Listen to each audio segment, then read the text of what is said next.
Hi అండి.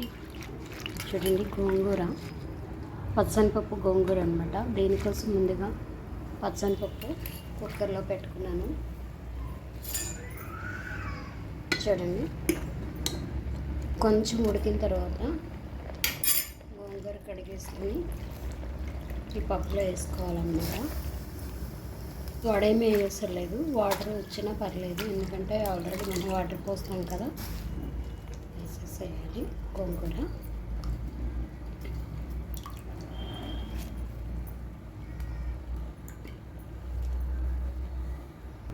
గోంగూరలోకి పచ్చిమిర్చి తక్కువ, అంటే గోంగూర పుల్లగా ఉంటుంది కాబట్టి ఇలా అయినా వేసేసుకోవచ్చు. తర్వాత కొంచెం పసుపు ఒకసారి మిక్స్ చేశాక ఇప్పుడు ఒక ఉల్లిపాయ పొడుగ్గా కోసుకొని వేసుకోవాలన్నమాట. పొట్టిగా కోసుకున్నా బాగుంటుంది, కానీ పొడుగ్గా అయితే గోంగూర పులుపు కదా బాగుంటుంది. కొంచెం వాటర్ పోసుకుందాం. ఇప్పుడు కారం వేసుకుందాం. గోంగూరలో కారం ఎక్కువ పడుతుంది, కానీ ఆల్రెడీ మనం పచ్చిమిర్చి వేసుకున్నాం కదా, కారం అయితే చూసేసుకోవాలి. ఇప్పుడు కుక్కర్ మూత పెట్టుకుందాం. ఒక 3-4 విజిల్స్ రానిద్దాం. 3 అయితే సరిపోతాయి. చూసారా?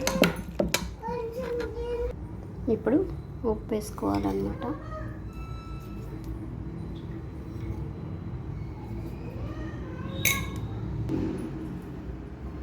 చూసారా, గోంగూర ఉడికింది, కాకపోతే గోంగూర తగ్గినట్టుంది. దీనిలో కొంచెం ఉన్న గోంగూర వేసేసాను.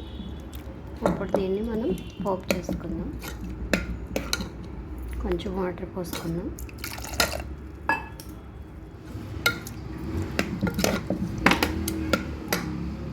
వేడి నీళ్ళు పోయలేదు కాబట్టి కొంచెం ఉడకనిద్దాం. చూసారా, కొంచెం వాటర్ తగ్గిందని చెప్పేసి వాటర్ పోసాను కదా, అందుకని స్టవ్ మీద పెట్టాను అనమాట. మీరు కూడా ఇలా పెట్టుకుంటే వాటర్ తగ్గినప్పుడు వాటర్ పోసేసి చల్లనీళ్ళు పోసేసి స్టవ్ మీద పెట్టుకున్నా ఉంటే పాడైపోతుందండి కూర. పాడవదని మనం అనుకుంటాం, కానీ మనకు తెలియకుండానే పాడైపోతుంది. చూడండి, కొంచెంసేపు ఇలా ఉడకనిద్దాం. చూసారు, పోపు రెడీ అయిపోయింది. దీనిలో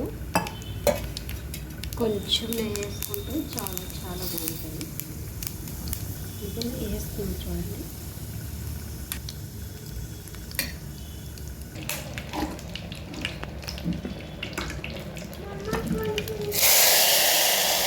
చూసారా, రెడీ అయిపోయింది.